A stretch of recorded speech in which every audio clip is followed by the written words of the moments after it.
দিনর মুজাসির YouTube channel দিন প্রচারের ক্ষেত্রে সবসময় এক পা এগিয়ে। আল্লাহ নবী সাল্লাল্লাহু আলাইহি ওয়াসাল্লাম কোরআনের আয়াতগুলো সূরাগুলো অধিকাংশই আপনাদেরকে আমাদেরকে ভাই বুঝাইতে চাইছে আখিরাত পরকাল। কত ভাবে ইকতারাবা লিন-নাসি হিসাবুহুম ওয়া হুম ফি গাফলাতিন মুরিদুন।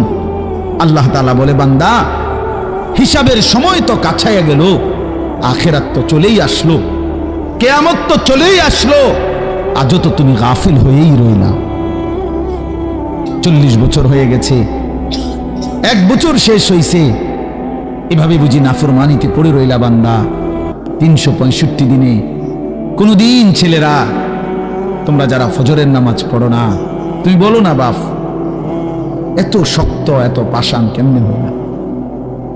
1টা বছর কোনদিন ফজরের নামাজ পড়ো নাই, এত বড় নিকৃষ্ট জানোয়ার মুসলমানের বাচ্চা কেমনে হয়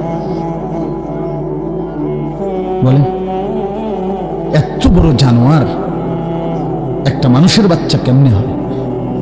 এটা কি পরিমাণ হাইওয়ান, এটা কত বড় হাইওয়ান, এটা কত বড় জন্তু, কত বড় পশু। 1 বছর 365 দিনে এই হাইওয়ান কোনদিন ফজরের নামাজ পড়ে না। শুধু 1 বছর, খবর নিলে দেখবেন 10 বছর, খবর নিলে দেখবেন 5 বছর।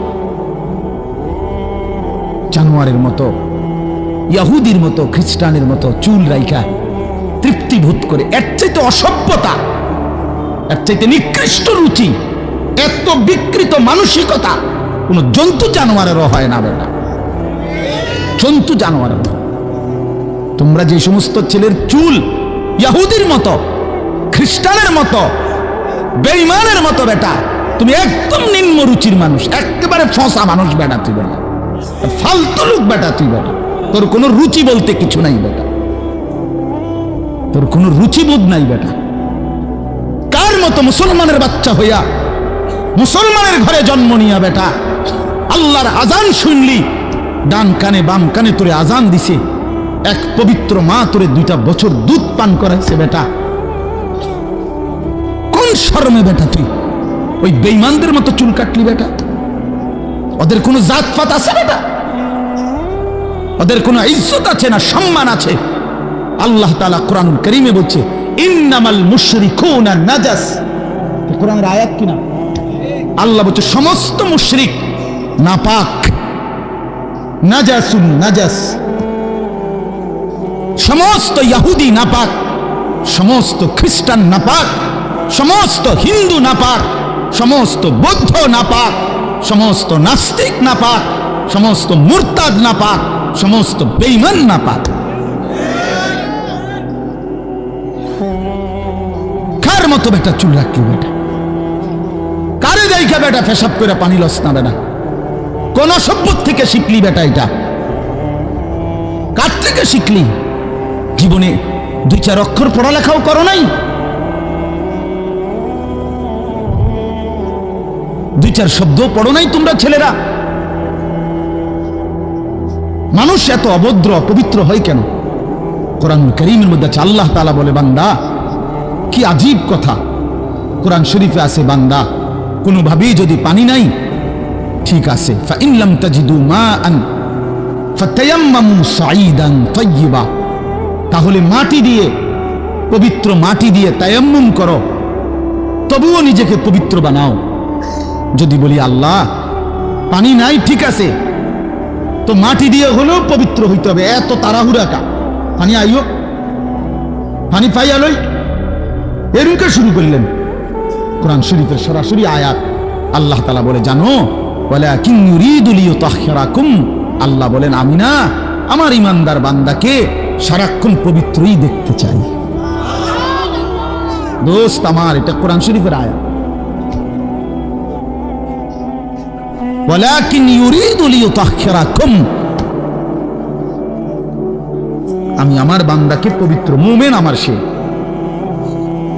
ও অন্য কেউ না, ও আমার ইমানদার বান্দা। তো ইয়া আইয়ুহাল্লাযীনা আমানু ইযা কুমতুম ইলাস সালাতি ফাগসিলু ওয়ুজুহাকুম, এই আয়াতের মধ্যে, এই আয়াতের অন্তর্ভুক্ত অংশ এটা। ওয়ালাকিন ইউরিদু লিইউতাহহিরাকুম। ঈমানদার পানি নাই, ঠিক আছে তায়াম্মুম করো মাটি দিয়ে। কেন এমন তাড়াহুড়া? আল্লাহ তাআলা বলে, আমি যে তোমাকে পবিত্র দেখতে চাই,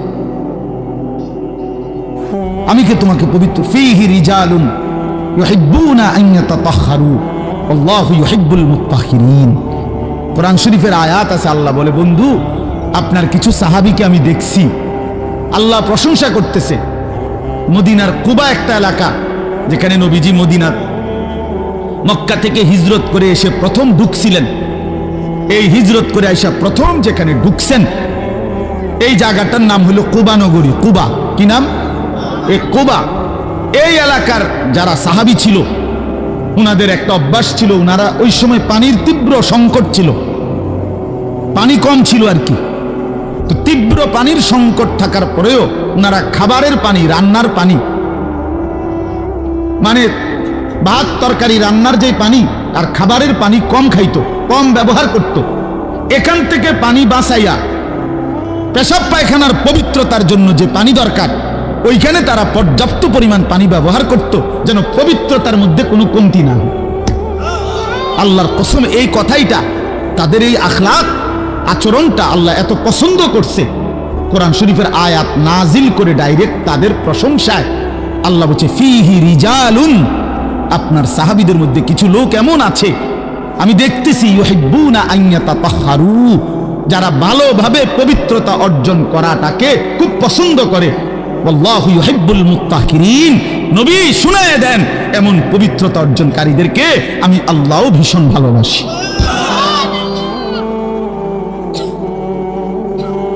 তোরে আল্লাহ ঘৃণা করে। যুবক, তোদের যাদের প্যান্টে পেশাব, তোরা যারা টয়লেট পেপার ব্যবহার করো না, তুই নিকৃষ্ট রুচির মানুষ বেটা, ফালতু বেটা, ফালতু বেটা। চুল কেবল চুলের পিছনের দিকে ফিরাস বেটা, হাইতে মানে একটা কেমন লাগে। সামান্য সামান্য সহপাঠী বা সামান্য সেরকম আর সেরকম লাগতেছে তোর দোস্ত, জিঙ্গাইলে না বলে সেরকমটা কেডা?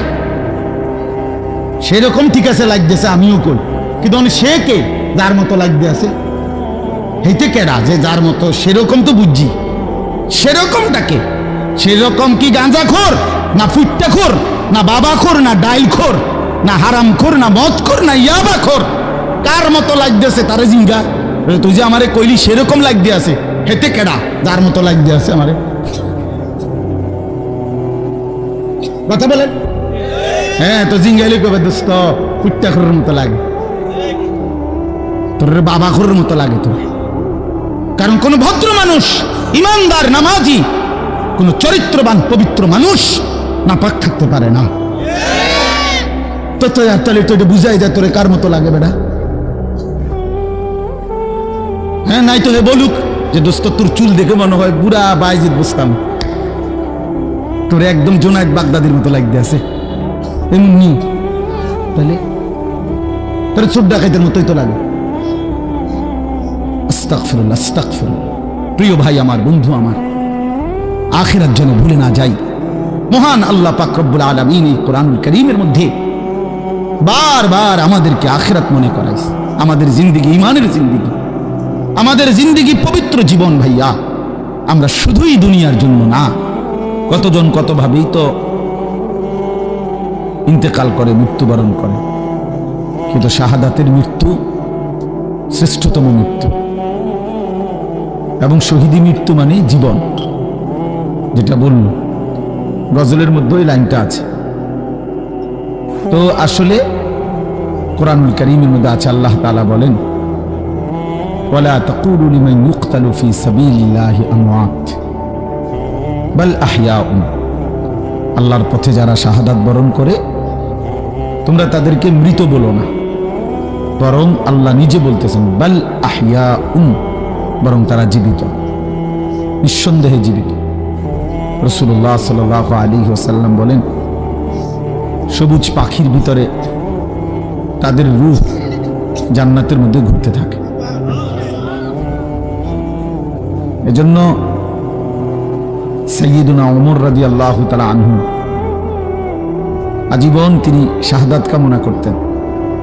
আল্লাহুম্মা ইন্নী আসআলুকা শাহাদাতান ফি সাবিলিক ওয়াফি বালাদে রাসূলিক। হযরত উমর রাদিয়াল্লাহু তাআলা আনহু বলতেন যে আল্লাহ, আমি আপনার কাছে শহীদি মরণ চাই এবং নবীর শহরে মরতে চাই, মদিনায়। তো আল্লাহ তাআলা ঠিক যেভাবে দোয়া করছেন আজীবন, ওইভাবেই আল্লাহ তাআলা ওনার দোয়া কবুল করছেন। উনি মদিনাতেই ইন্তেকাল করছেন এবং শাহাদাতের মৃত্যু। ফজরের নামাজের ইমামতি অবস্থা মসজিদে নববীতে প্রথম কাতারে উনি ইমামতি করতেছিলেন। একজন অগ্নিপূজক কাফের ছদ্মবেশে চাদর দিয়ে শরীর ঢেকে এই বেঈমান ফজরের নামাজের ইমামতি করতেছেন ওমর রাদিয়াল্লাহু তাআলা আনহু। এই সময় ওনার কোমরের মধ্যে ছুরি মারছে, 7-8টা ছুরির ঘাই দিছে। এই অবস্থায় তিনি রক্ত ঝরতে শুরু করছে। তো উনি চাপ দিয়া ধইরা আগে পেছন কাতার থেকে, প্রথম কাতার থেকে হযরত আব্দুর রহমান ইবনে আউফ রাদিয়াল্লাহু তাআলা আনহুকে টেনে ইমামের জায়গায় না দাঁড় করায়া, তো বলছে আব্দুর রহমান আগে ফজরের নামাজ শেষ করো, তারপরে তোমরা আমারে ধইরো। তো উনি কাটা মুরগির মতো পাশে এই ব্যথায় তড়ফাইছে, কিন্তু সাহাবায়ে কেরাম আগে নামাজ পড়ছে, এরপরে উনারে ধরছে। তো এই আঘাতেই উনি শাহাদাত বরণ করছে। তো শহীদি মৃত্যুও হয়েছে, আবার রসুলের শহরেই মদিনাতেই মৃত্যুবরণ করছে। এবং সবচেয়ে আশ্চর্যের কথা হলো উনি হলেন শহীদে মেহরাব, মেহরাবের শহীদ। অর্থাৎ নামাজের এই জায়গায় রাসূলুল্লাহ সাল্লাল্লাহু আলাইহি ওয়াসাল্লাম আজীবন যেখানে ইমামতি করতেন, সেইখানে তিনি শাহাদাত বরণ করছেন। আল্লাহ ওনাকে কিভাবে কবুল করছে। এজন্য নওজোয়ান ভাই ছেলেরা, তোমাদেরও এটা মনে রাখা চাই, সারা পৃথিবীর ইসলাম বিরোধী দুশ্মনরা, সারা বিশ্বের ইহুদি, খ্রিস্টান, মুনাফিক, নাস্তিক, মুরতাদ, ইসলাম বিদ্বেষীদের একটা বড় ষড়যন্ত্র, তাদের একটা বড় মেইন এজেন্ডা হলো সারা পৃথিবীর মুসলমানদের দিল থেকে জিহাদ ফি সাবিলিল্লাহ, আল্লাহর রাস্তায় জিহাদ এবং শাহাদাত, এই শব্দ যেন ভুলে যায়। ভোগ বিলাসিতা, দুনিয়া প্রীতি, দুনিয়া নিয়ে ব্যস্ত থাকা, এই অর্থ সম্পদ, বাড়ি ঘর, দালান, বিল্ডিং, খাট পালন, সোফা, ফার্নিচার, আর ছেলেপেলেরা মোবাইল, বন্ধুদের আড্ডা, খামখেয়ালি, মানে এর মধ্যেই ডুবে থাকুক, অসভ্যতার মধ্যে, দুনিয়া বাড়ানোর মধ্যে পড়ে থাকুক। এটা হলো বেঈমানের সমস্ত ষড়যন্ত্রের মূল। এজন্য সারা পৃথিবী জুড়ে তারা জিহাদ ফি সাবিলিল্লাহর বিরুদ্ধে, আল্লাহর রাস্তায় যুদ্ধ, এর বিরুদ্ধে জঙ্গি, উগ্রবাদী, টেরোরিস্ট, সন্ত্রাসী ইত্যাদি বহু কিসিমের অপপ্রচার করে লাগাতার অব্যাহত এই পরিমাণ বলতে থাকছে যে অনেক মুসলমান সাধারণ মানুষ পর্যন্ত এটাকে ভয় পাইতে শুরু করছে। জিহাদ বললেই আতঙ্ক, কিতাল বললেই আতঙ্ক। অথচ কোরআনুল কারীমের প্রায় 600-র চাইতে বেশি আয়াতের মধ্যে আল্লাহ তাআলা জিহাদ ফি সাবিলিল্লাহর কথা বলছেন। তাহলে এতগুলো আয়াতকে অস্বীকার করার কোনো সুযোগ আছে?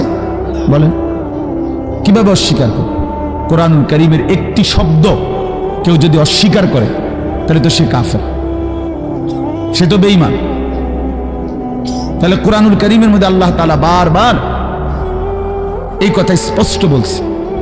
কোরআন শরীফে আছে, মক্কায় মুসলমানরা, কুরাইশরা, মক্কার কুরাইশদের মধ্যে মাঝে মধ্যে বিতর্ক হইত যে কেউ কাবা ঘরে হাজিদেরকে পানি পান করাইতো, কেউ হাজিদেরকে মেহমানদারি করত, কেউ কাবা ঘরের চাবি পাহারা দিত, কেউ কাবা ঘরের সংরক্ষণ করত, কাবা ঘরের ভবন ইত্যাদি প্রস্তুত করত, হাজিদের জন্য তাবু বানাইতো। তো এই খেদমতকে অনেক বড় মনে করত। তো একদিন নিজেদের মধ্যে তারা বলতেছিল যে এইটা সবচেয়ে বড় কাজ। তো আল্লাহ তাআলা কোরআনুল কারীমের সূরা আয়াত নাজিল করে বললেন, না, আল্লাহর উপরে ঈমান এবং জান মালের জিহাদ এটা সর্বশ্রেষ্ঠ কাজ। আজআলতুম সিকায়াতাল হাজ্জ ওয়া ইমারাতাল মসজিদিল হারাম কামান আমানা বিল্লাহি ওয়াল ইয়াউমিল আখির ওয়া জাহাদা ফি সাবিলিল্লাহি বিআমওয়ালিহিম ওয়া আনফুসিহিম লা ইস্তাবুনা ইনদাল্লাহ। তোমরা মনে করেছো হাজীদেরকে পানি পান করানো এবং কাবা ঘর মসজিদে হারামের রক্ষণাবেক্ষণ করা এটা সর্বোত্তম? আল্লাহ বলে না। আল্লাহর প্রতি ঈমান, ওয়া জাহাদা ফি সাবিলিল্লাহ বিআমওয়ালিহিম ওয়া আনফুসিহিম, আল্লাহর পথে জান আর মালের জিহাদ, এইটা আর ওইটা কশ্চিন কালেও সমানও হইতে পারে না। উচ্চত হওয়ার প্রশ্নই নাই, সমান সমানও না, বরং জিহাদ ফি সাবিলিল্লাহ এটা সর্বশ্রেষ্ঠ। ওয়া যারওয়াতু সানামিহি আল জিহাদ। আল্লাহ নবী সাল্লাল্লাহু আলাইহি ওয়াসাল্লাম বলেন, ইসলামের সর্বোচ্চ চূড়া জিহাদ ফি সাবিলিল্লাহ। কি বলেন? সবাই বলেন, ছেলেরা বলো ভাই, এই শব্দটা বলো, জিহাদ ফি সাবিলিল্লাহ। আজ তোমরা ভুলে গেছো। আজ অসংখ্য যুবক ছেলে, কিশোর ছেলে জানেও না এই শব্দ। 16, 17, 18 বছরের ছেলেরা রাসূলুল্লাহ সাল্লাল্লাহু আলাইহি ওয়াসাল্লামের জামানায় পুরা দমে যুদ্ধ করছে, পুরা দমে। 17, 18 বছরের অসংখ্য সাহাবী, 20 বছরের অসংখ্য সাহাবী যুদ্ধের ময়দানে সেনাপতি ছিলেন। উহুদের যুদ্ধে সর্বপ্রথম আল্লাহর নবী সাল্লাল্লাহু আলাইহি ওয়াসাল্লাম উহুদের যুদ্ধের দিন, ইসলামের ইতিহাসের অত্যন্ত ভয়ানক একটা যুদ্ধের নাম হলো উহুদের যুদ্ধ, যেখানে 70 জন সাহাবী শাহাদাত বরণ করছিলেন। এই যুদ্ধে সর্বপ্রথম দুশমনের বিরুদ্ধে কাফেরদের মোকাবেলায় আল্লাহর নবী সাল্লাল্লাহু আলাইহি ওয়াসাল্লাম প্রথম তীর মারার জন্য দুশমনের দিকে যাকে আদেশ করছেন তার বয়স ছিল মাত্র 18 বছর। হযরত সাদ ইবনে আবি ওয়াক্কাস রাদিয়াল্লাহু তাআলা আনহু। নবীজি উনাকেই প্রথম বলছেন দুশমনের দিকে তীর মারো। ইরমি সাদ, সাদ তুমি তীর ছোড়ো। ফিদাকা আবি ওয়া উম্মি। এই নবী জীবনে একবার শুধু বলছে এই 18 বছরের সাহাবী যুবকের জন্য যে আমি মুহাম্মদের মা বাপ তোমার জন্য কুরবান। আর কোনোদিন নবীজি এ কথা বলে নাই। সাহাবীরা নবীকে বলতো, হে আল্লাহর নবী, আমার মা বাপ আপনি রাসূলের জন্য কুরবান হোক, এটা মহব্বতে বলতো। তো নবীজি জীবনে কাউকে বলে নাই এ কথা। এই একমাত্র এই উহুদের যুদ্ধের দিন 18 বছরের ওই ছেলে, এটা হলো এই বই টিফো মোবাইল, এটা জিন্দিগি এই মোবাইল লইয়াই শেষ কর। এই ছাগলামি করতে করতেই জীবন শেষ। 24 ঘন্টার জীবনটা তোমরা ছেলেরা বুঝে নিছো মোবাইল। তোমাদের এই ইবলিস শয়তান এমন ভাবে বলে দিছে যে পৃথিবীর সবকিছু থেকে আলাদা হইবি, এটার থেকে আলাদা হবি না। আজকে এইভাবে তোমাদের শয়তান মাথার মধ্যে তোমরা বুঝাই দিস জীবনটা বাইধা রাখ মোবাইলের উপর। জীবনের আর কোনো পৃথিবীতে কি হয় না হয় কিচ্ছুর দরকার নেই, তুই শুধু মোবাইলের মধ্যে ডুববা থাক। অপদার্থ এক জিন্দিগি ভাইয়া, এক ফালতু জীবন, একটা বর্বর জীবন। মোবাইলের আসক্ত যেই ছেলে মেয়ে, এটা একটা বাজে লোক, ফালতু লোক, ফালতু 100 ফালতু, 100 ফালতু, 100 ফালতু, একেবারেই আকামলা। এটা এক ধরনের অপদার্থ ছাড়া, যার পৃথিবী নিয়ে, মানবতার কল্যাণ নিয়ে, মানুষের কোনো উপকার নিয়ে, পৃথিবী নিয়ে, আখেরাত নিয়ে জীবনের কোনো স্বপ্ন নাই।